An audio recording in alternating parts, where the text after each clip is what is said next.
뿌리 깊은 나무는 흔들리지 않는다 말씀 연구에 참여하신 여러분들을 환영합니다. 반갑습니다.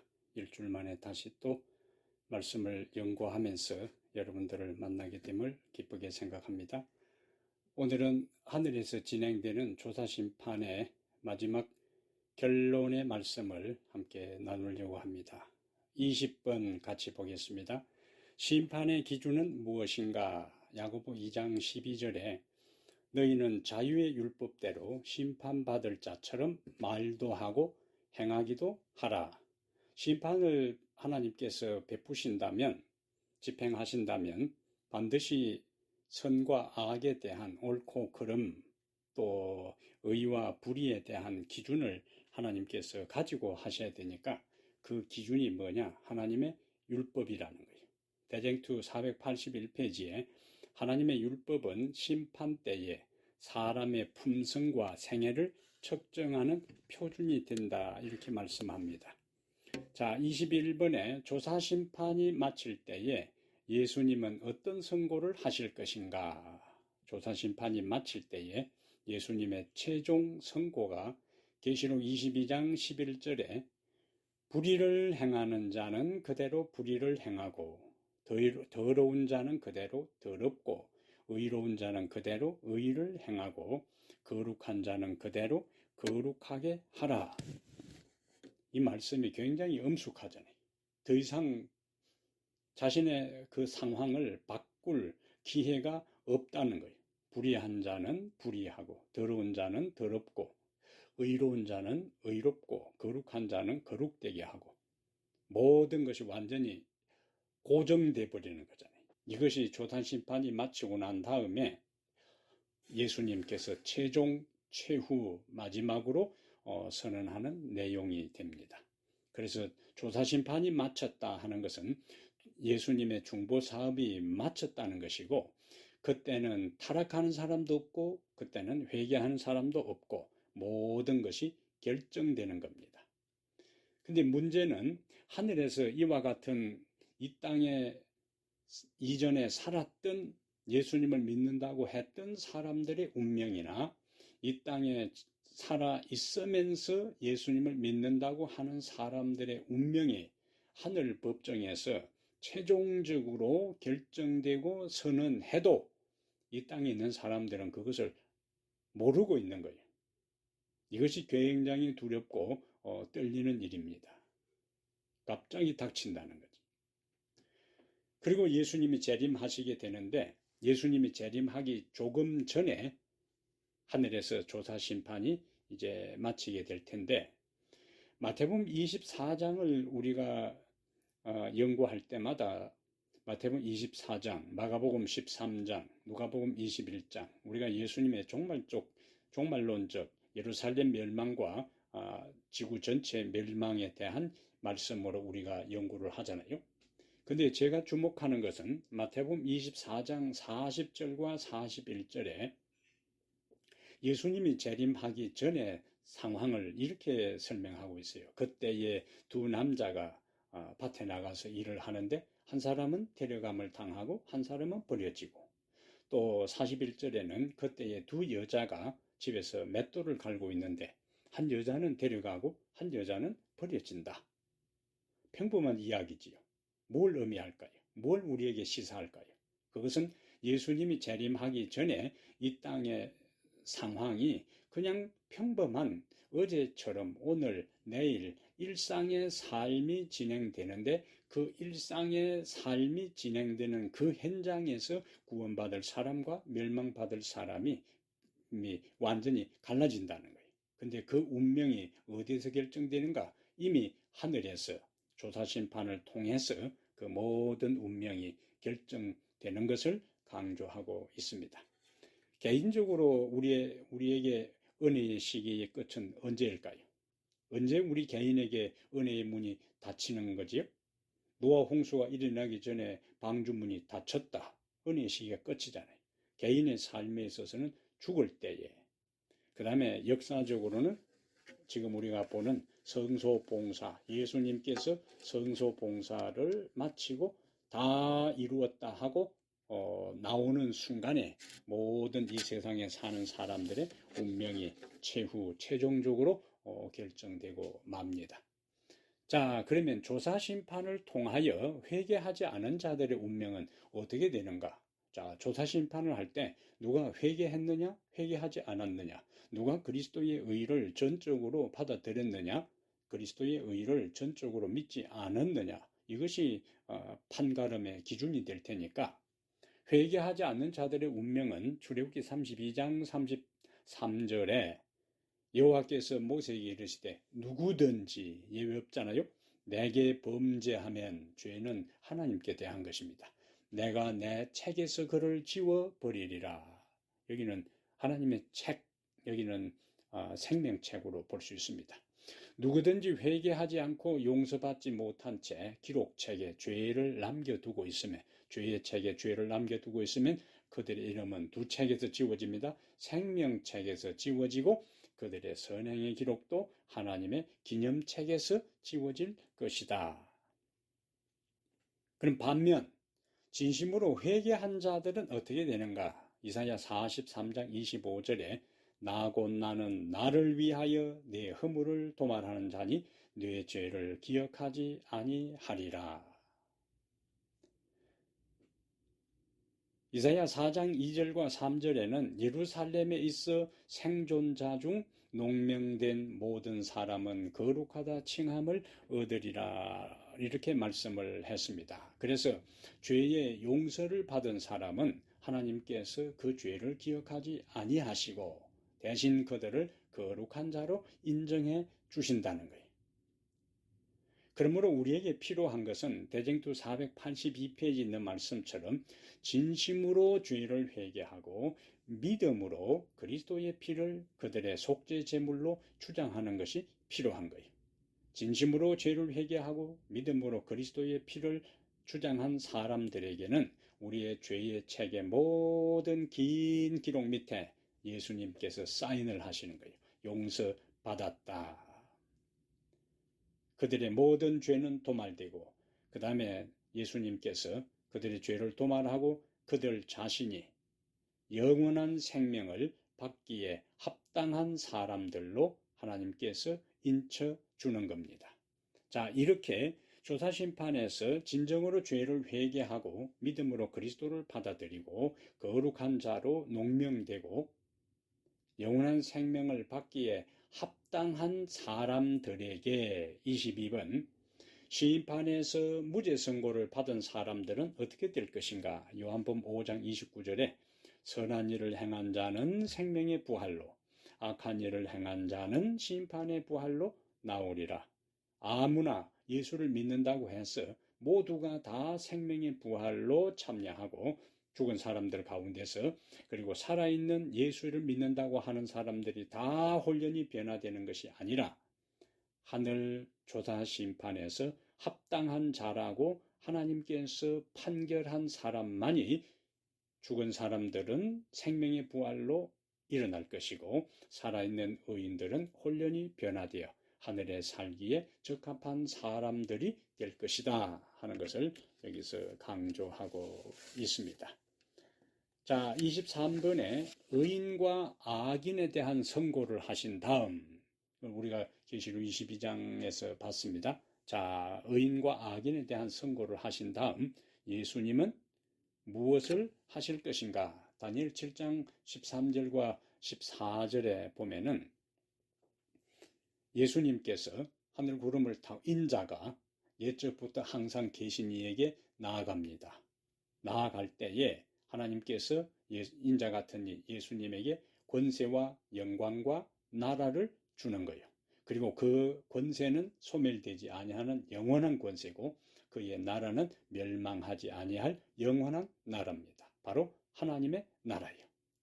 우리는 다니엘 2장에서 신상의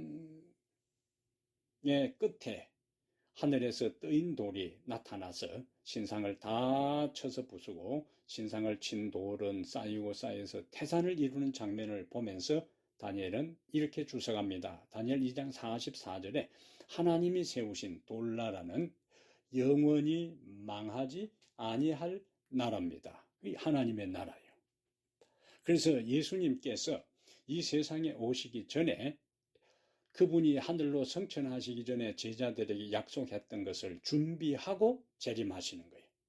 요한복음 14장 1절부터 3절에 내가 너희를 위하여 처소를 예비한다 그러고 처소가 예비되면은 우리를 데리러 가기 위해서 오신다고 약속했잖아요.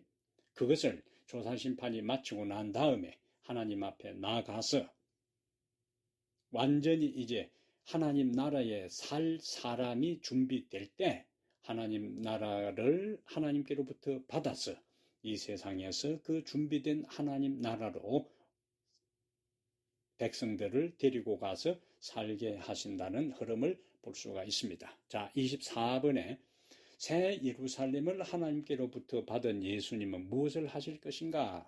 계시록 22장 12절과 마태복음 16장 27절에 보라 내가 속히 오리니 내가 줄 상이 내게 있어 각 사람에게 그가 행한 대로 갚아 주리라. 인자가 아버지의 영광으로 그 천사들과 함께 오리니 그때에 각 사람이 행한 대로 갚으리라. 이 한 예수님의 약속이요. 이 세상에서 우리가 주님을 위해서 일하고 하나님을 위해서 봉사하고 이웃을 위해 섬긴다고 해서 세상에서 그것이 다 그 대가, 그 결과, 그 인정, 그 칭찬은 다 채워지지 않고 받지를 못합니다. 그러나 여기 계시록 22장 12절과 마태복음 16장 27절의 말씀은 각 사람에게 그가 행한 대로 갚아주리라. 언제? 하나님 나라를 예수님께서 준비하고 이 땅에 오실 때에 각 사람에게 행한 대로 갚아준다는 약속을 해주고 계시는 거예요. 자, 25번에 하늘 지성소 봉사가 마칠 때에 자, 회개한 모든 사람들의 죄는 누구에게로 옮겨질 것인가? 계시록 20장 1절부터 3절의 말씀이요. 여기 보면은 무저갱 열쇠를 가진 천사가 큰 쇠사슬을 가지고 그 다음에 용을 잡는데 옛 뱀이고 마귀고 사탄이고 잡아서 1000년 동안 결박합니다. 그리고 무저갱에 던져놓고 잠그고 그리고 또 임봉하고 얼마 동안 1000년 동안 만국을 미혹하지 못하게 한다는 이야기는 자 예수님이 재림할 때 죽은 의인들이 부활하고 살아있는 의인들은 변화되어서 예수님과 함께 하늘로 승천합니다. 악인들은 어떻게 되죠? 악인들은 예수님의 영광의 광채를 견디지 못하고 다 소멸되는 거예요. 그럼 지상에는 예수님이 오시기 전에 7재앙을 통해서 완전히 파괴되고 의인들은 하늘로 가고 악인들은 멸망했기 때문에 1000년기 동안 이 세상에 인간은 아무도 존재하지 않고 오직 사단과 그의 악한 천사들만 거하게 되는 것을 무저갱에 던져놓고 1000년 동안 미혹하지 못하게 한다 하는 환경적 유배 모습을 성경이 증거하고 있어요.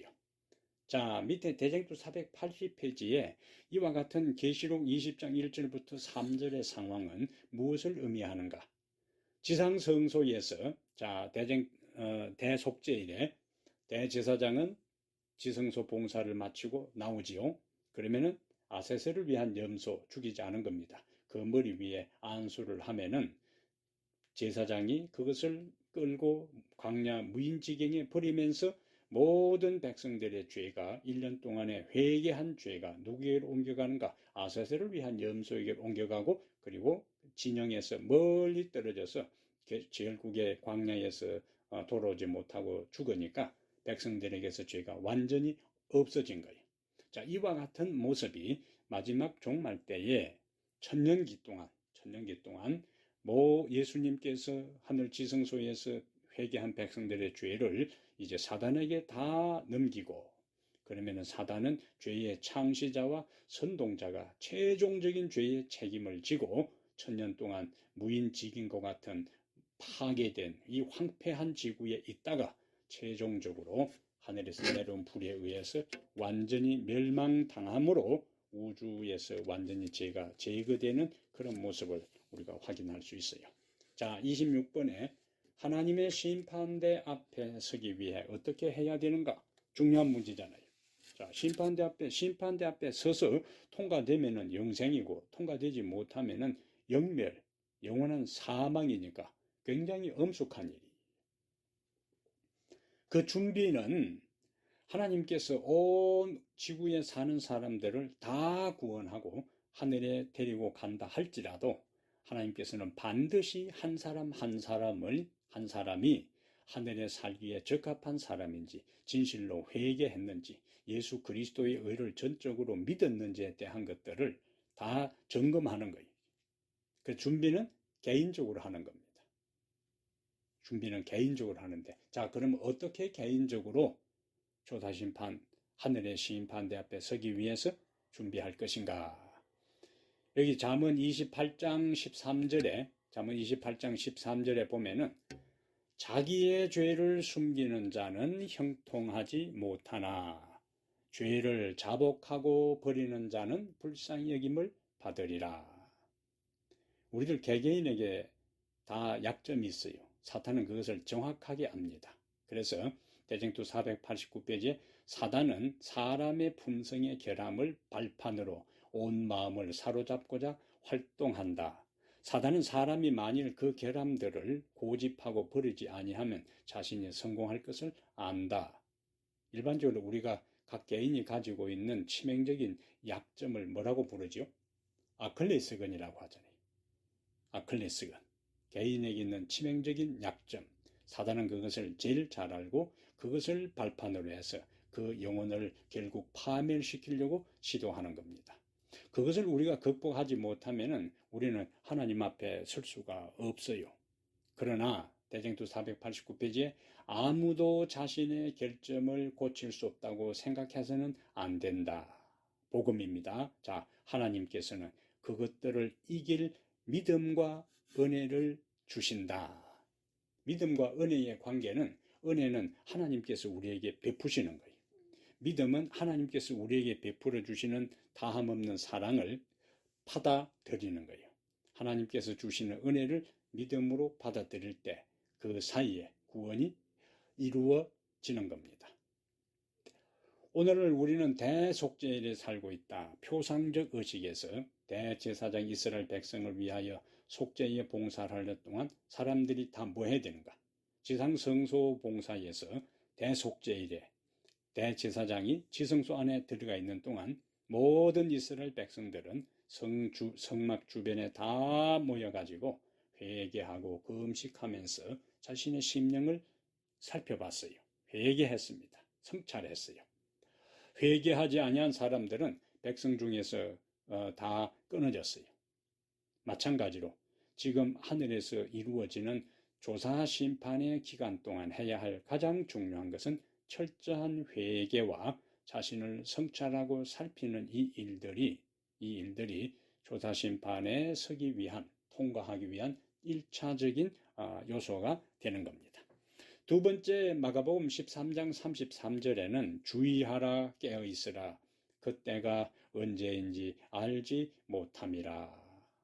여기 그때가 언제인지 알지 못함이라 하는 것은 두 가지 의미를 가지고 있습니다. 하나는 하늘의 조사 심판이 언제 마칠지 모르기 때문에 매일매일 깨어있는, 자신을 성찰하고 회개하고 살피는 그런 삶이 되어야 된다는 것이고, 예수님께서 재림하는 날짜가 언제인지 모르니까 깨어있으라는 말씀이에요. 그런데 첫 번째, 하늘에서 펼쳐지는 조사 심판에 대한 것을 의식하고 날마다 회개하고 그리스도의 의를 의지하고 십자가의 보혈을 믿고 살아가는 삶을 살게 되면은, 언제 그런 삶을 살다가 예수님께서 중보 사역을 통해 그 사람이 하늘에 살기에 적합한 사람으로 심판에서 통과시켰다면은 세상에서 아무리 어려움을 당하고 시련을 당하고 유혹을 당하고 핍박을 받고 심지어 순교를 당한다 할지라도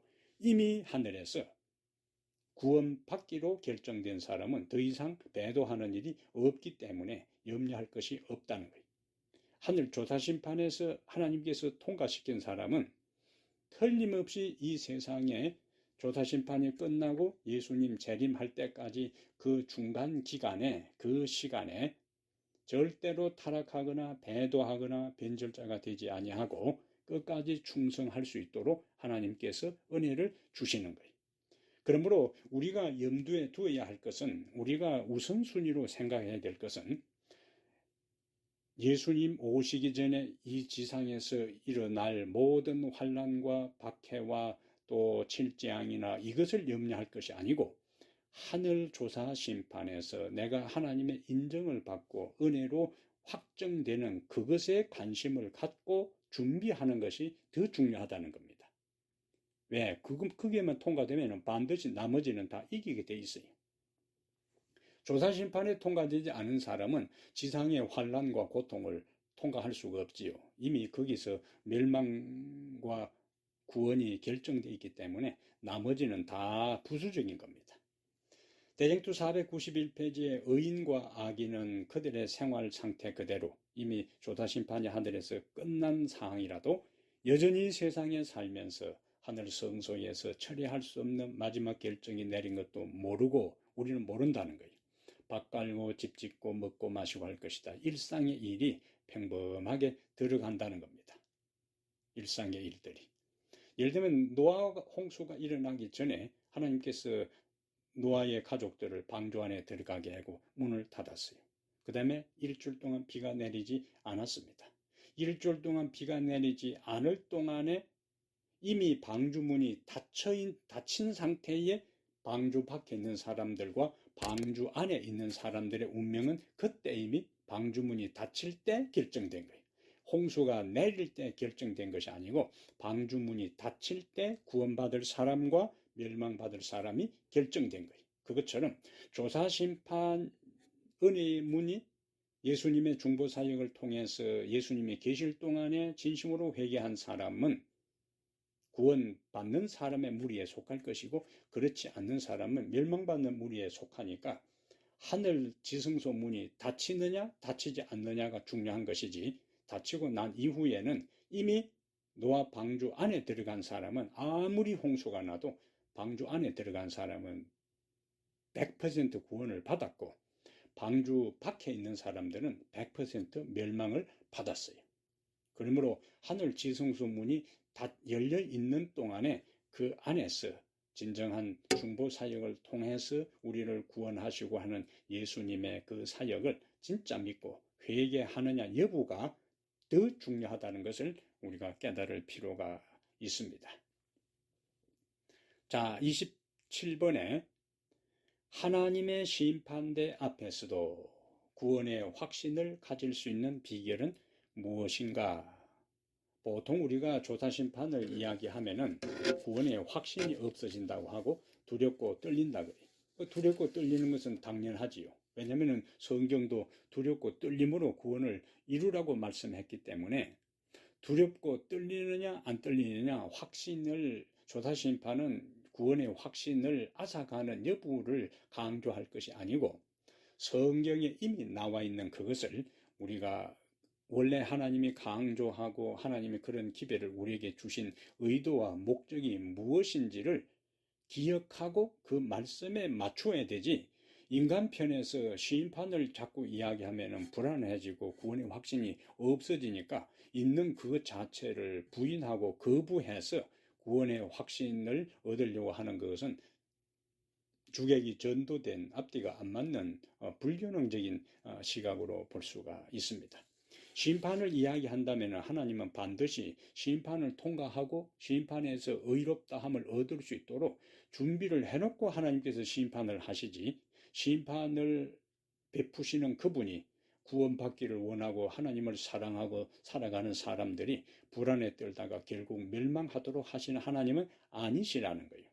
그렇다면 27번에 하나님의 심판대 앞에서도 구원의 확신을 가질 수 있는 비결이 뭐냐? 요한일서 2장 1절에 나의 자녀들아 내가 이것을 너희에게 쓸면 너희로 죄를 범하지 않게 하리함이라. 자, 죄를 범하지 않도록 하기 위해서 요한일서 기별을 주셨는데 만일 누가 죄를 범하여도 아버지 앞에서 우리에게 대언자가 있으니 곧 의로우신 예수 그리스도니라. 중보자가 있는데 그분은 의로우신 분이시라는 거예요. 의로우신 분. 예수님은 우리 죄에 대해서 그냥 방관하거나 죄를 무마하거나 그냥 예사로 생각하거나 그냥 덮어주시는 분이 아니에요. 죄에 대해서 변명하지 않습니다. 그런데 우리를 받아주시는 이유는 우리가 그분의 보혈을 의지하고 회개와 믿음을 통하여 그분에게 나아가니까 우리를 용서해 주시고 그것에 근거해서 하나님 앞에 우리를 대신하여 대언하고 중보하고 변호하시는 거예요. 사단은 검사 역할을 합니다. 사단은 백성들을 고소해요. 왜? 사단은 검사가 백성들의 죄를 다 조사해가지고 조서를 꾸며서 재판에 붙입니다. 기소를 합니다. 그럼 판사는 검사가 죄 목록을 다 조사해온 그것에 기초해서 판결을 내리는 거예요. 그럼 우리를 죄를 범하게 한 장본인이 누구냐? 사단이요. 사단은 우리가 범한 죄를 낱낱이 다 알고 있기 때문에 그것을 가지고 하나님 아버지 앞에 이 사람은 이렇게 죄를 범했기 때문에 하나님의 자녀도 아니고 구원받은 사람도 아니고 하늘에 살기에 적합하지 않다. 이런 사람을 구원하면 하나님은 공의의 하나님이 아니라고 사단이 고소한다는 거예요. 그런데 예수님은 그러한 사단의 고소를 부인하지 않아요. 왜? 우리가 죄를 범한 것은 사실이니까. 기록도 있으니까. 그런데 무엇을 가지고 예수님은 하나님 앞에 우리를 구원에 적합한 사람으로 선언해 달라고 이야기하는가? 바로 우리가 회개하고 그분을 믿고 그분의 의를 의지하는 그것으로 인해서 우리를 의롭다 하고 하나님의 심판에서 통과시키도록 중보하신다는 거예요. 그것은 우리가 스가랴 3장 2절에 바빌론에서 예루살렘에 돌아온 이스라엘 백성들을 대표하는 대제사장 여호수아가 더러운 옷을 입고 하나님 앞에 설 때에 사단이 곁에서 책망합니다. 그런데 예수님은 더러운 옷을 벗기고 새로운 옷을 입히도록 하는 것을 통해 우리의 죄된 모든 더러운 옷 대신에 예수 그리스도의 믿음의 의의 옷을 입혀주시면서 우리를 합당한 자라고 인정해 주는 거예요. 우리가 내세울 것은 아무것도 없습니다. 전적으로 예수 그리스도의 의에 힘입어 우리가 하나님 앞에 서는 거예요. 구원에는 우리 자신들의 의는 한 올도 없다는 이야기. 우리 자신의 의는 하나도 없습니다. 전적으로 100% 예수 그리스도의 의의 옷이요. 그러면 누구에게 예수 그리스도의 의의 옷을 입혀주시는가? 그리스도를 믿고 회개하고 그분의 의를 믿을 때 예수님은 우리가 과거에 한 번도 죄를 범하지 않은 것처럼 당신 앞에 우리를 의인으로 인정해 주시는 거예요. 합당한 자라고 인정을 해준다 그랬잖아요. 계시록 3장 4절에 흰옷을 입고 나와 함께 다니리니 그들은 합당한 자인 영고라.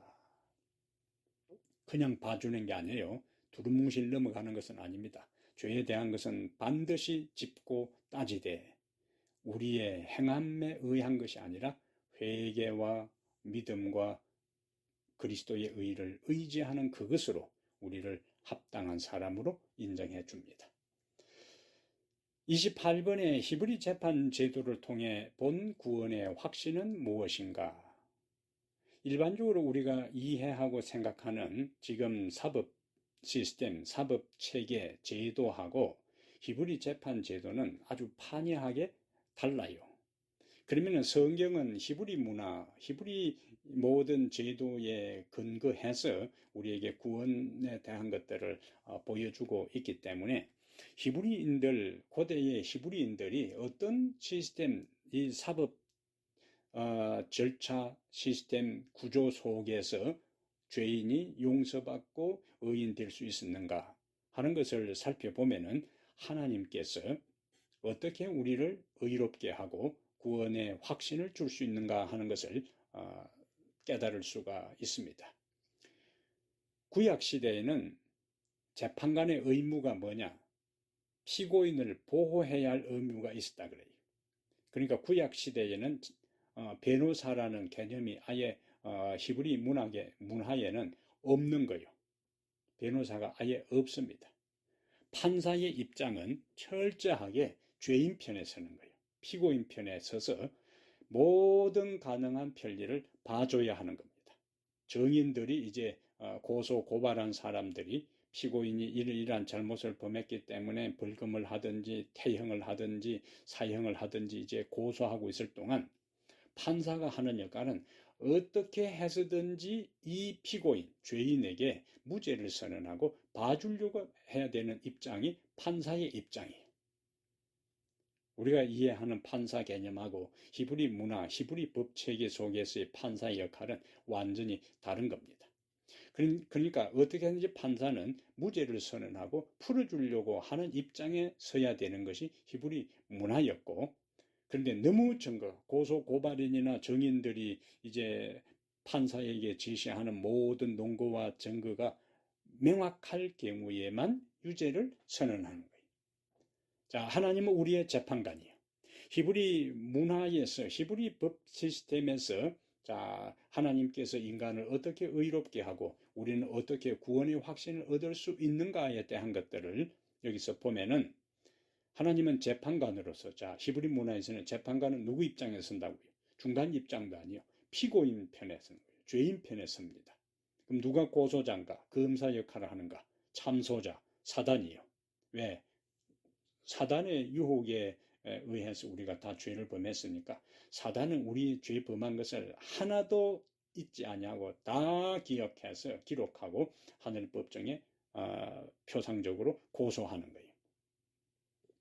그러면서 자신이 하늘에서 죄를 범해서 내가 쫓겨났으니까 자기에 의해서 죄를 범한 이 세상에 사는 모든 죄인들도 자기가 내가 쫓기고 하늘에 이를 수 없는 것처럼 하늘에 이르게 하면은 안 된다. 하늘 진주문을 통과해서 하나님과 함께 살게 하면 안 된다는 것을 주장하는 거예요. 하나님의 공의를 가지고 자꾸 이제 물고 늘어지는 거예요. 우리 스스로는 사단의 그런 고소를 거부할 수가 없어요. 왜? 우리가 죄를 범한 게 너무나 분명하니까. 우리 스스로 변명할 수도 없습니다. 증거가 분명하니까. 어떻게 우리가 그러한 위태로운 상황에서 하나님 앞에 설 수 있는가? 계시록 12장 11절에 있는 것처럼 어린 양의 피입니다. 하나님께서도 공의로운 하나님이기 때문에 무작정 피고인 편에 서서 봐줄 수가 없어요.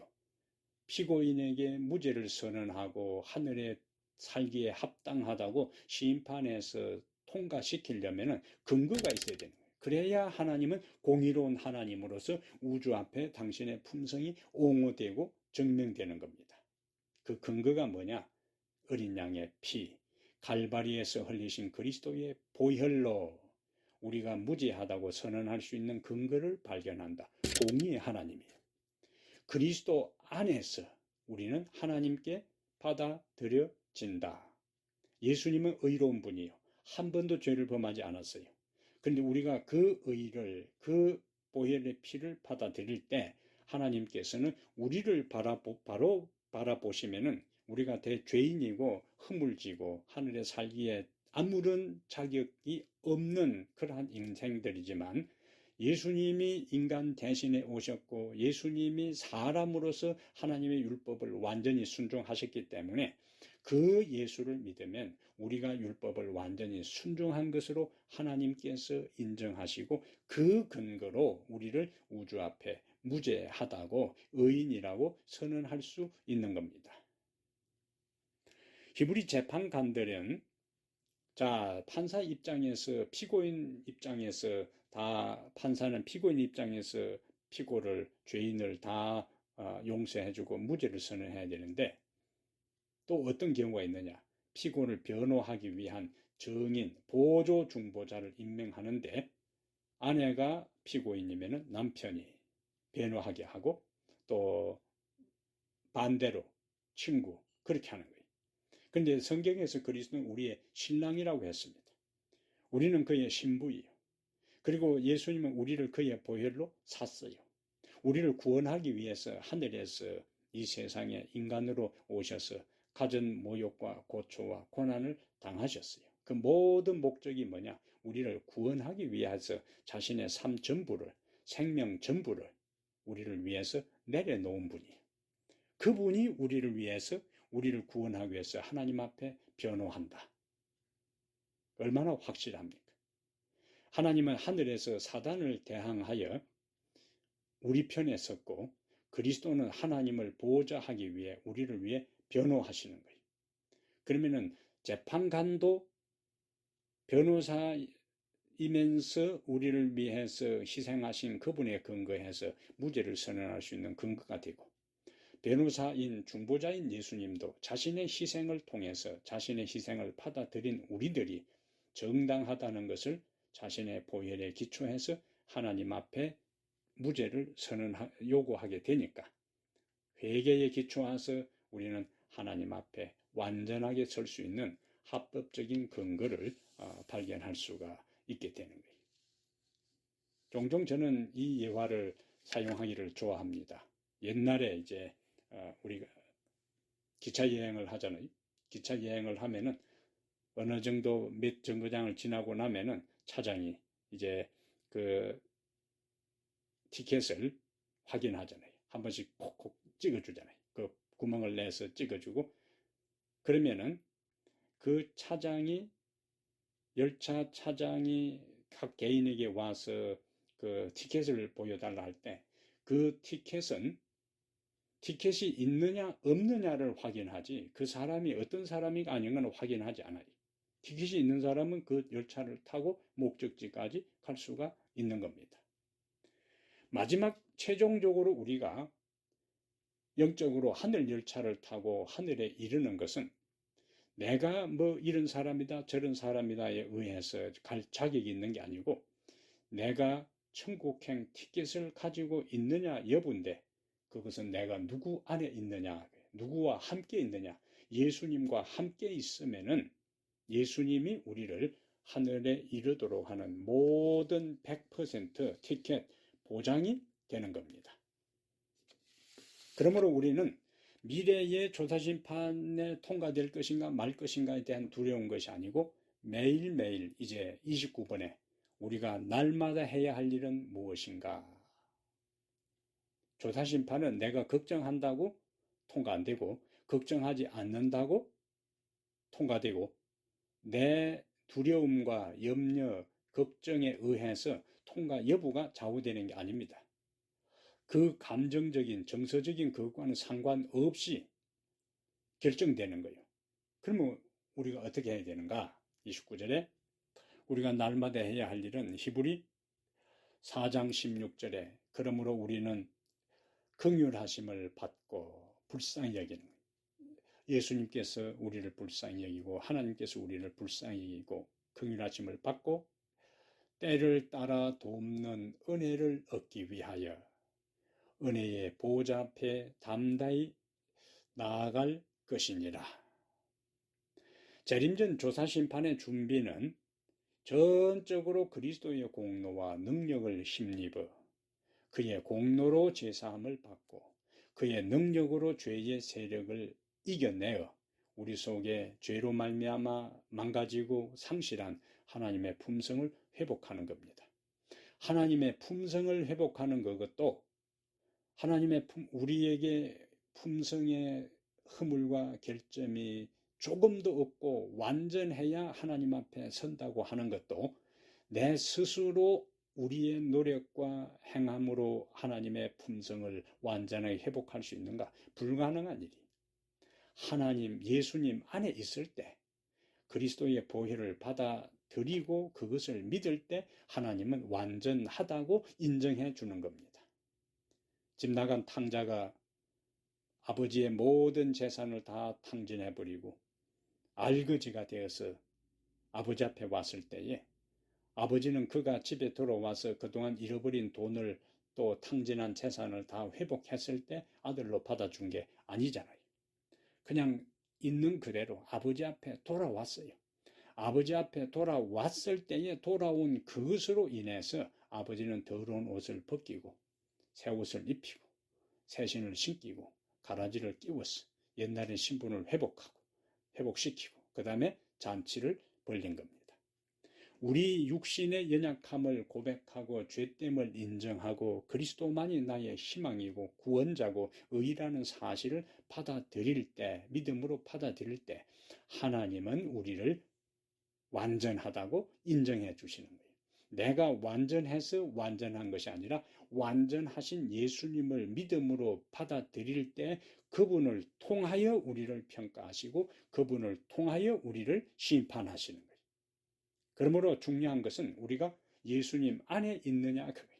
매일매일 그분의 보혈을 의지하고 나의 연약함을 고백하고 하루가 시작될 때 예수님을 생각하고 하루가 마칠 때에 그분을 생각하면서 하루의 삶의 일과를 정리하게 될 때 조사심판이 하늘에서 언제 시작되고 언제 끝나고 예수님이 언제 오실지라도 우리는 그것 때문에 두려워할 필요가 없습니다. 심판하시는 하나님도 나를 사랑하시는 분이시고 그 하나님 앞에서 나를 중보하시는 분도 십자가에서 나를 위해 피 흘려 돌아가신 분이기 때문에 재판장도 나를 구원하시려고 하는 분이고 중보하시는 변호사도 나를 구원하시려고 하는 분이시라면 우리는 구원에 대해서 염려할 것이 없어요. 구원받을 것인가 멸망받을 것인가를 두려워할 것이 아니라 오늘 내가 그 예수 그리스도 앞에 진심으로 회개하고 그분의 보혈을 믿고 그분의 의를 따르고 매일 매순간 그분을 붙잡고 살아가느냐에 초점을 맞추어야 하는 것입니다. 예수님이 이 세상에 계실 때에 이 세상에 사는 사람들을 돌보았어요. 필요한 도움이 필요한 사람을 도왔어요. 가난한 자의 필요를 채워주었고 병든 자를 고쳐주었고 외로운 사람에게 함께 하셨고 구원이 필요한 사람을 구원해 주셨고 그것처럼 성천하신 그분도 여전히 재림하시기 전까지 우리를 돌보고 계시는 거예요. 우리를 위해 중보하고 계시는 겁니다. 예수님이 계시는 한, 예수님이 나의 구속제가 되는 한, 예수님이 나를 위해 십자가에 돌아가셨고 부활하시고 성천하시고 다시 오신다는 이 복음의 본질이, 이 진리가 없어지지 않는 한 그 복음을 믿고 그분을 바라보고 믿고 살아가는 사람의 구원도 확실한 겁니다. 심판은 두려운 것이 아니고 하나님의 품성을 옹호하고 우리가 하늘에 살기에 적합한 것을 우주 앞에 우리 신자들의 모든 것을 하나님께서 옹호하는 것이기 때문에 두려운 것이 아니고 복음인 것입니다.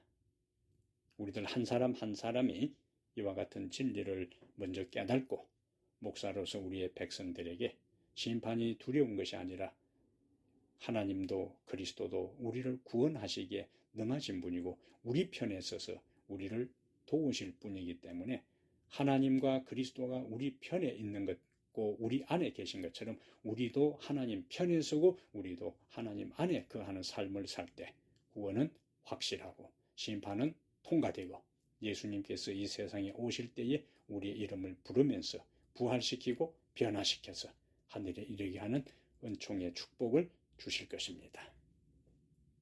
오늘 여기까지 공부하고 다음 주는 한 주 쉬겠습니다. 그리고 1월 달에 다시 앞으로 돌아가서 나머지 강의를 하나하나 해 나가도록 하겠습니다. 자, 감사하고 연말 연시 잘 하나님 안에서 유종의 미를 거두시고 또 행복한 나날의 삶이 되기를 간절히 바랍니다. 잠깐 기도하겠습니다. 하나님 우리 아버지 주님이 우리의 심판의 주가 되시지만 어떻게 하든지 우리를 구원하시려고 애쓰시는 분이시고 우리를 사랑해서 아들을 보내셨고 아들은 우리를 구원하기 위해서 이 땅에 오셨고 여전히 우리를 하늘로 데려가기 위해서 우리를 위해 중보하시는 예수님이 계심을 인해 감사합니다. 성령 하나님은 끊임없이 우리 내면에 계시면서 우리의 죄를 드러내시고 회개하게 하사 허물과 죄로 망가지고 얼룩진 우리의 영혼을 정결하고 의롭게 하고 한 점 부끄러움이 없는 인생으로 변화시켜 주님 앞에 설 수 있는 준비를 매일매일 주의 영이 우리를 준비시켜 주시니 감사합니다. 심판을 통하여 통과할 것인가 말 것인가, 재림의 때에 그 앞에 설 수 있을 것인가 그렇지 못할 것인가에 대한 관심과 염려와 두려움과 걱정이 아니라 매일 매순간 내가 오늘 하나님 앞에 바로 서 있는지, 오늘 내가 예수님 안에 있는지, 말씀 안에 있는지, 내가 주님 편에 서 있는지, 내 안에 거룩한 영이 있는지를 살펴보고 그것을 점검하게 해 주시옵소서. 그러한 삶을 사는 사람은 조사심판에 통과될 것이고, 예수님께서 이 세상에 오실 때에 우리의 이름을 부르시고 변화시키시고 그리고 부활시켜서 하늘의 영원한 나라, 망하지 않을 나라에 이르도록 우리를 인도하실 것을 확신합니다. 이 말씀을 함께 배우는 우리 모든 사랑하는 동역자들과 또 평신도 사랑하는 주의 자녀들과 사랑하는 주의 동역자들 통하여 말씀을 배우는 모든 성도들이 구원의 확신과 감사와 감격과 기쁨 속에 살아가는 역사의 주인공들이 되게 해 주시옵소서. 우리 주 예수님 이름으로 기도하옵나이다. 아멘. 감사합니다. 2주 후에 여러분들 다시 만나뵙겠습니다.